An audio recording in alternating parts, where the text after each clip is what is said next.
వందే మాత్రం. నేను మీ journalist Navata. Welcome to R voice. Sunrisers ఇక ఐపీఎల్ జరగబోతోంది త్వరలో.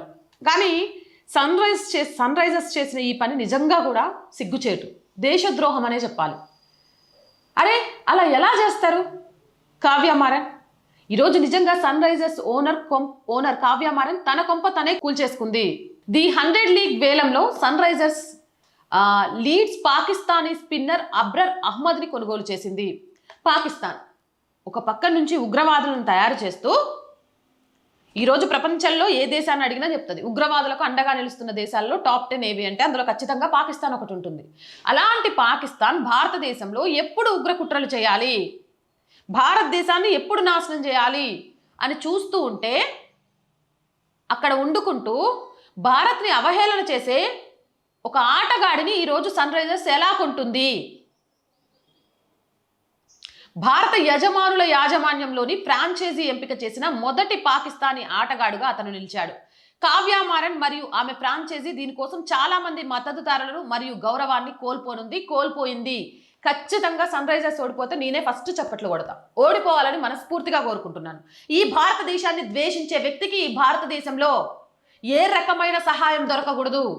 నా దేశాన్ని ద్వేషించేవాడు ఈ దేశం నుంచి ఎలాంటి ఫలాన్ని పొందకూడదు. అలాంటి వ్యక్తిని చేర్చుకొని మావాడు అనుకున్న వాళ్ళు కూడా నా దృష్టిలో ద్రోహులే. అవునా కాదా? వీళ్ళు కొనుక్కున్న వ్యక్తి కోటో 2 కోట్లకు పెట్టి ఈయన కొనుక్కున్నారు. ఈయన ఆపరేషన్ సింధూర్ సమయంలో అతని సోషల్ మీడియాలో బహిరంగంగా భారత సైనికులను ఎగతాళి చేశాడు. భారత సైనికులను ఎగతాళి చేసిన ఇతను అబ్రార్ అహ్మద్ ఎవరైతే భారతీయ సైనికులను అవమానం చేశాడంటే దేశాన్ని అవమానం చేసినట్టే, నన్ను అవమానం చేసినట్టే. అలాంటి వాడిని ఈరోజు ఎందుకు ఉంటుంది సన్ రైజర్స్? వాళ్ళకి అంత అవసరం ఏమొచ్చిందంటే వాడు తప్ప ఇంకొకటి దొరకలేదా వీళ్ళకి? భారత సైనికులను, భారతీయ ప్రజలను సోషల్ మీడియాలో ఎగతాళి చేస్తూ వారి గురించి అసహ్యకరమైన వ్యాఖ్యలు చేశాడు. ముస్తాఫిజుర్ లా కాకుండా అబ్రార్ అహ్మద్ భారతదేశం పట్ల బహిరంగ ద్వేషి. అలాంటి బహిరంగ ద్వేషిని ఐపీఎల్ జట్టులోకి ఎలా రానిచ్చారు? నిజంగా చెప్తున్నా, వారి ఫ్రాంచైజీ లీగపై ఏ టైటిల్ గెలుచుకునే అర్హత లేదు. ఎస్ఆర్హెచ్ యాజమాన్యం చేసిన పని పూర్తిగా సిగ్గుచేటు, దేశద్రోహం అంటూ సోషల్ మీడియా వ్యాప్తంగా ధ్వజమెత్తుతున్నారు.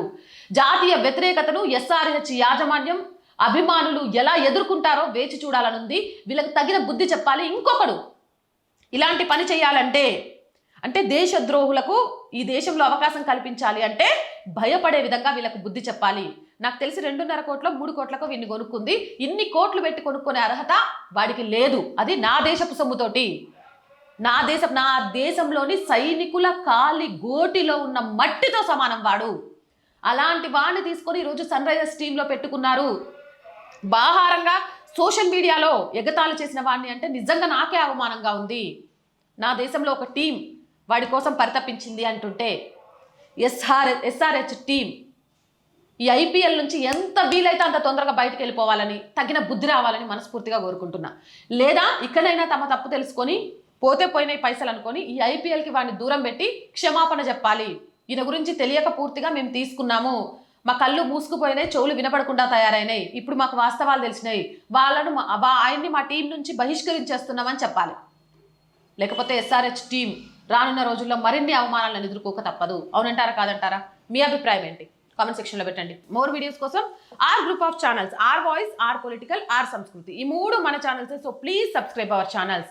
కంటెంట్ బాగుంది అనిపిస్తే లైక్ చేయండి, షేర్ చేయండి. ఆర్థికంగా ఆర్ వాయిస్కి మీ అందరి సపోర్ట్ ఈరోజు చాలా చాలా అవసరం. ఆర్థికంగా సపోర్ట్ చేయాలి అంటే సబ్స్క్రిప్షన్ పక్కనే జాయిన్ అనే బటన్ ఉంది. 1 to 5 లెవెల్స్ ఉన్నాయి. ఏదో ఒక లెవెల్లో సపోర్ట్ చేయండి. లేదా స్క్రీన్ మీద గూగుల్ పే, ఫోన్పేతో పాటు అకౌంట్ డీటెయిల్స్ ఉన్నాయి.